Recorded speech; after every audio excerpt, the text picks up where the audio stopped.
And we're live.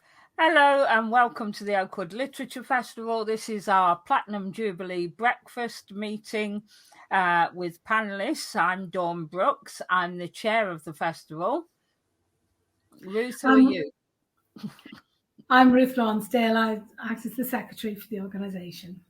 And I'm Sue Dundon, treasurer of Oakwood Literature Festival.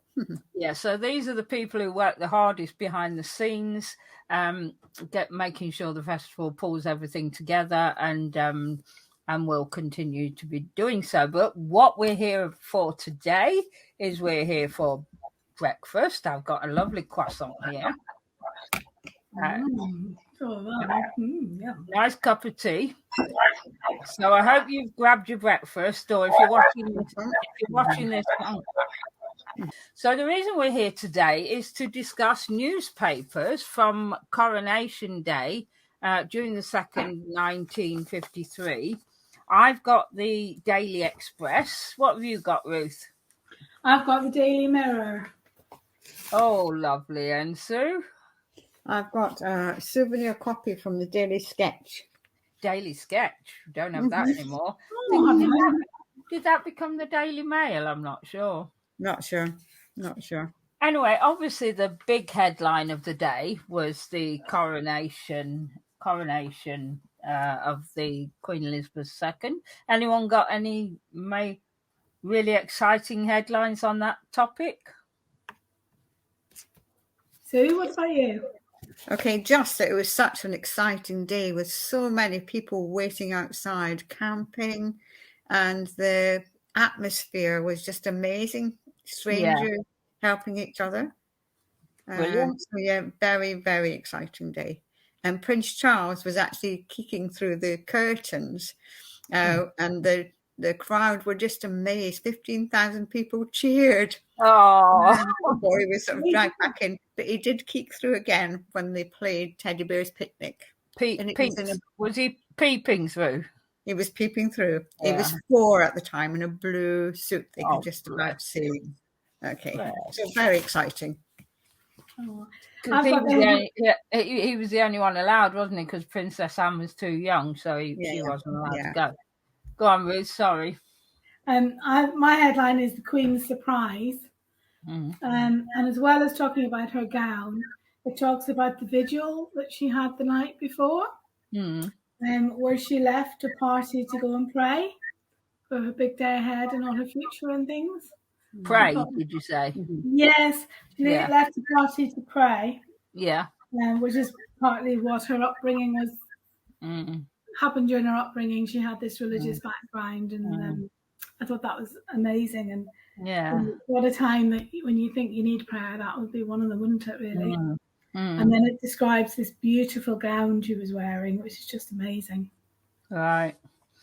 Well, in the Daily Express, obviously there was a lot about it, but there was a lovely picture at the bottom where it says, "When time means nothing, rain nothing, and everything's fine," because apparently it was pouring down with rain the day before, and they were all getting saturated one minute, and then the sun would come out, and then they got wet again, and then the sun came out. So, but they, in true British style, persevered, as they do.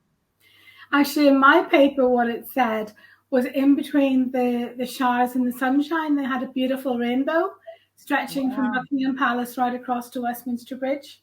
Oh, wow. It's been fabulous to have just been there and, seen that as well. Oh, that's lovely. Okay, we'll come back to the Queen's coronation, obviously, because there's lots to say about that. But another headline in the Daily Express was about Mount Everest being conquered for the first time. I mean, it was actually conquered by Edmund Hillary and Tenzing. By Tenzing, they've got his name wrong in this. They call him Tenzing Bhutia, and it isn't Tenzing Bhutia; it's something else. But anyway, they'd conquered Mount Everest, but the news only broke the night before the Queen's coronation, so it was in the newspaper on the day, because obviously it took time for news to travel back in the day. So Mount Everest, and I think she later congratulated them, and Edmund Hillary became Sir Edmund Hillary, although he was a New Zealander. Wow. Actually, they did say in my paper they actually toasted at the top of Mount Everest. That's right, they did. Yeah. They got the name. They had, wasn't it? I don't think they just said mountaineers. All right. Yeah, they did say that they toasted at the top of Mount Everest, or they were going to. Yeah. Another very any other interesting headlines on the Mount Everest thing? Was it mentioned in the Daily Mirror, Ruth? I think it probably was, but I was so caught up with other things that had been going on as well. So there was the Korea minister making his threats going on at the same time. Repeated threat that neutral troops sent to Korea to supervise war prisoners after an amnesty would have to fight their way into the country. So even on a glorious celebration, you still get these people, don't you? I suppose and things. I suppose the celebration was for the UK and the Commonwealth rather than for Korea. Well, yes. It might not be such royalists. But there was also a story of a prince of the Netherlands, I think it was, who was staying with the Queen and had gone out around the sites in London in a car. And because there was just so much traffic, he had to stop and jog home. Back to the palace. The sort of thing you expect a prince to have to do, is it really? Not really, no. But yeah, and there was quite a few football stories. And the stupidity of the football tours, as one has said.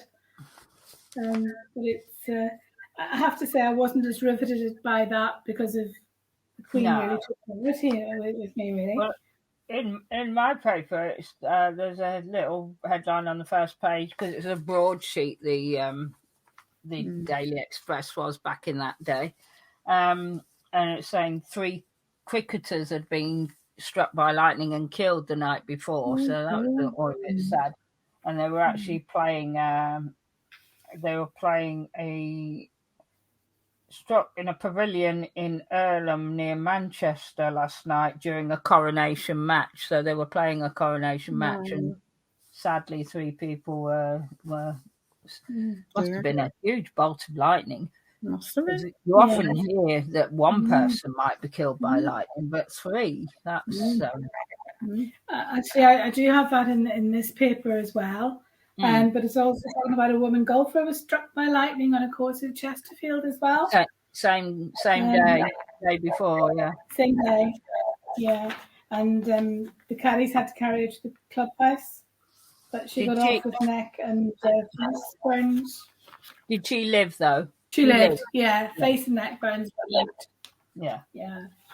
Yeah, I mean, there is a bit about that Korean thing. Yeah, I've got a thing where it says Sir Winston Churchill and President Eisenhower are making a joint all-out effort to end the Korea fighting. In Washington, the British ambassador, Sir Roger Makin, has been instructed to put forward new suggestions to end the deadlock on the crucial prisoner of war issue. So there was something in the Express as well on that subject. Was there anything in yours on that? I think I just focused mainly on the different things that were, and not anything sad on that day, really. Okay, go on then. Let's hear something. One thing that made me laugh, and I had to just double check it wasn't the 1st of April, the paper, which it wasn't, obviously. There were in North Yorkshire, there was a special celebration sports day, and wives had to bring their rolling pin and throw it at their husband. And it did make me laugh. But actually, the last bit said the husband was actually a dummy.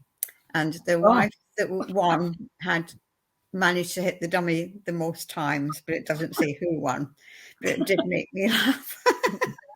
Well, that's not something you'd want your name in the paper for, though, is it? Though, no. Husband the most. I'm glad it was a dummy husband. I didn't read that to the last Where minute. was that? Did you say Yorkshire? North Yorkshire. North Yorkshire. A place called Stokesley, North Yorkshire, and it was the village headmaster that ran it. Well, if there's anybody from North Yorkshire watching this this video, please do comment in the comments and let us know if that's still a tradition in North Yorkshire. Obviously not with real husbands, hopefully. I did look it up and I couldn't find it anymore. The only evidence of husbands was actually real murders, and I thought, oh dear, I'm not going there. Don't want to go there. No. Anything else that sticks out to you? On the front of the paper, there's the Coronation red is the secret of whiter teeth. And in 1933, the crimson coloured toothpaste, which was sold by French, was an exclusive. You buy it exclusively in the West End. But after 20 years, it's now here to stay, and millions have switched to it because of belief that it does better things for your teeth. And they say that blue is for whiter clothes and red is for whiter teeth. Oh, there you go. Well, that's what we've been doing wrong all these years. Well, there was one that made me sort of chuckle a little bit, and that was to call a doctor on Coronation Day. It says, people living within the Coronation area and not watching the procession are advised to ring 999 if they become ill today. Special arrangements have been made for doctors to reach them. That reminded me we've been like that for 2 years. Yeah, I know, and that's just for one day. I wonder how they get there, because in my paper it's saying they've got everything but snow coming. You can just imagine the doctor trailing along in the sun and the rain and everything else. Weather cocktail with nearly every ingredient bar snow. I think I read somewhere, and it may not have been in this paper, that one of the queens from one of the Commonwealth countries was really captured the nation's hearts, because on the way back from the procession, when it was pouring down with rain, she refused to have it covered and waved to the crowd, soaking wet. So obviously she really won people over on that day. I wish I could find it, because it wasn't in this wasn't in the newspaper, because these were obviously morning newspapers. It might have been in the late edition or the evening newspaper. Anything else from yours, Sue, that stuck out? I think an advert for prams fit for a princess. Actually, it said that this doctor recommended them. I mean, it wasn't Silver Cross; it was called Pedigree, and it's out of business now. Silver Cross is still in business 140 years later. Wow. This one's not, but it was the price actually. £14, 19 shillings and sixpence. I mean, imagine. That was probably expensive back in the day, wasn't it? Or 15 shillings, 15 pounds, 12 shillings and 6p. 6d, really. 6d, yeah. Amazing. But it looked a bit like Silver Cross, really, but I'd never heard of Pedigree. Wow. Because I thought Silver Cross was the first, and it was. But it's just the price of things, really. Just out of interest, what price was your newspaper? Tuppence, 2d. 1.5. Yeah, 1d means penny, doesn't it? Yeah, it does. And there was 12 pennies. What was yours? Pennies in a shilling, wasn't there? Mine was 1.5d. Yeah. Mine was 1.5 pennies as well. You got the expensive one, Sue. Yeah, it's a souvenir copy, I think. Tuppence. Oh, that's why. I've got a whole page of royal gowns here. Yes, aren't they? Look at that. And the people that were the seamstress were actually, they went to they were allowed at the service. 3 of them. Mm-hmm. I love the Queen's one. I love all the emblems and everything she put on it. Yeah.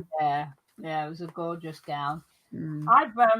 there was a sad piece. I don't know whether it's in your newspapers about a murder hunt, where a 16-year-old girl had been found stabbed in the Thames. Yeah, I saw that. And her friend, who was 18, had gone missing. Her friend was called Christine Reed. And I read the article and I thought, I need to find out what happened. So obviously, with the benefit of history, I've Googled it. And apparently the other girl was dead. They did find her dead as well in the water. And they'd both been, obviously, attacked, raped and murdered with a hatchet, they called it, which I think is an axe, isn't it, these days? I'm not sure.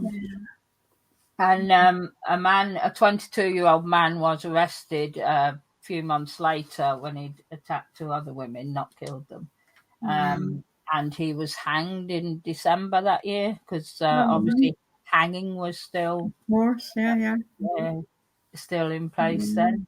It wasn't abolished. And there was a lot of there was a bit of controversy over the police investigation and whether they sort of lied a bit about gaps in the evidence. I mean, that's what I read anyway. But the guy was hanged.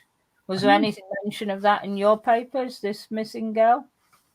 Yes, but it didn't. It just said about one girl had been found, and there was a lot of blood. There were a couple of lads that had been fishing around the scene that found the blood, but thought somebody had just fallen over and hit the head or something, and didn't think any more of it in terms of a murder. They just thought a normal everyday occurrence, and obviously they scarped it off pretty quickly after that. But that's about all really. There's nothing. They mentioned the 2 girls, but not about the other one being dead, obviously. Well, they only mentioned one here in my paper. They only mentioned one, the one that was murdered. Nothing about the missing girl. Didn't even mention the missing one. Well, they mentioned 2 pairs of shoes in mine. Yeah, they mentioned 2 pairs of shoes. I mean, it doesn't say in the paper. Just to clarify, Ruth, it didn't say in the paper that the second girl had been found dead.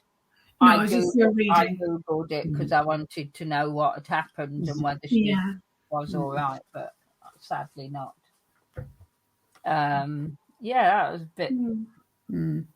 So obviously there was as much murder and mayhem back in the day, and they were called the towpath murders because they were on a canal, and the girls had been cycling along the. I don't know whether it was a canal or a river actually, but they. So that was that. So we'll move on to happier things. Anything else? In mine, it's not really a headline, but it just gives the entertainment, what was on in the cinemas and things. And one of the zoos was giving half price tickets to anybody for the Coronation period. In the 3rd and the 6th of June. So I thought that was quite nice, really. Normal things are being looked at as well for people. Marketing never stops, does it? No, absolutely not. Well, there was a Coronation Day crossword in the Daily Express, and you'd have got £1,000 if you won it. Wow! Wow! Yeah. And there wasn't. And instead of black things, there were lots of crowns. Look. Yeah, I think this is the star. Quite cute. Yeah, I think I had a crossword, but I didn't see any crowns. It was just normal stuff. Oh, and of course, it was the first ever TV broadcast. Did yours mention that? Yeah, and in colour for some people. Yeah, for the children at the hospital. Yeah, that was nice. It's for and so actually the whole nation for the first time saw a live event on television. Or many people for the first time saw a live event on television. So that was quite amazing. That was the BBC. Good old B. Exciting. Yeah. The other sort of nice thing that happened, there were 4 17-year-old youths had been remanded to a police station. And Mr. Drummond, who was a magistrate, asked the police to provide them each with a packet of cigarettes. At his expense. You want them to die? He wanted them to have the ability to smoke on Coronation Day. Oh, bless. Well, it didn't stop them sentencing them for a week because they were charged with shop breaking, but at least they got to have a packet of cigarettes for Coronation. Yeah. How times have changed from the days when having a cigarette was a celebration to now it's absolutely better if you don't. I don't think there was. I wasn't really interested in the sports page. Me neither. So I didn't. Sorry, folks who like sport, but it didn't do a lot for me. And I think that's about all from my paper that's worth mentioning. Anything else in either of yours? I think probably not only the Queen's dress, but the Queen Mother's and Princess Margaret they were very beautifully made because it was such a fantastic occasion, really. For people all over the world. There's a lot of world members came. Absolutely, because it was broadcast worldwide as well, wasn't it? As well as visitors coming in. I think I read that it was something like the majority of the population watched it on television. I think there was about 6 million or 7 million who didn't, but the majority did. Yeah. Yeah, it's amazing. I mean, you just want to be a fly on the wall on an occasion like that, wouldn't you? No catch up TV. Yeah, but some of them might have actually been there in London. I'm sure there was 1 million or so actually in London for it, so they wouldn't have watched it on TV.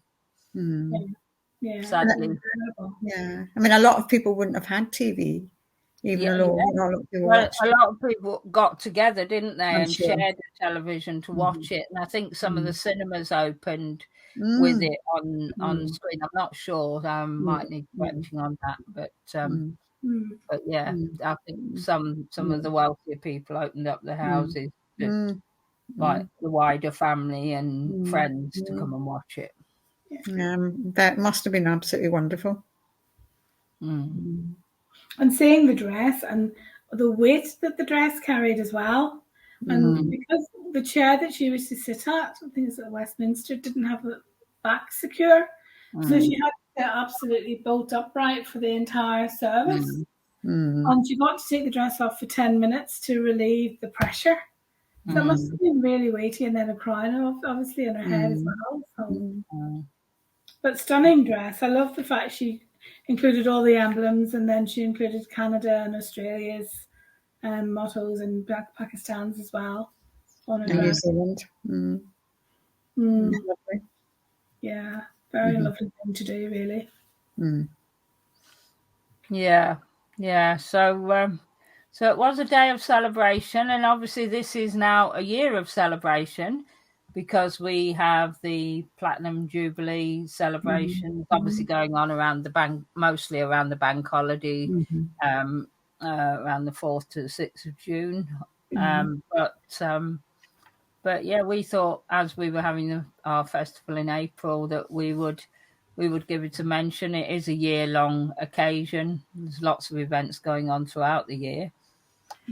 And we've also been successful in our application to the Woodland Trust, haven't we, for the Queen's Green Canopy Initiative. And later this year in November, we'll be planting trees in Oakwood and Hedges, and we're working alongside the Oakwood dementia-friendly Oakwood and the Oakwood Residents Association, who are looking at developing a Jubilee Peace Garden, which will be a wonderful mark as well of the occasion. It would be really nice in one of those gardens if they could put something like this in. And it was the paper had held a scoop for people to write a message to the Queen for her coronation. And so they've come up with this. I mean, I know you're not going to see all the writing, but just a lovely display plaque.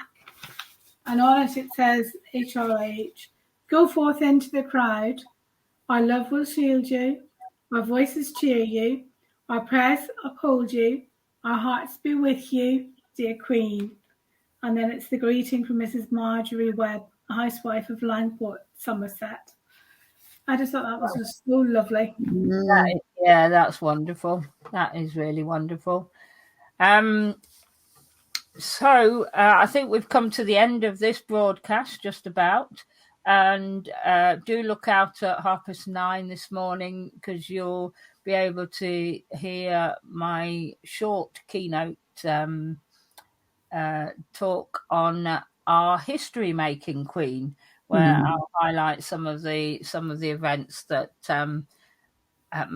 makes Queen Elizabeth II the historical person that she is.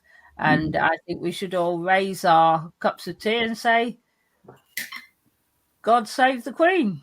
God save the Queen. Thanks for watching. Bye-bye. Hope you enjoyed this little snippet of interest. Bye, folks. Bye. Okay, bye-bye.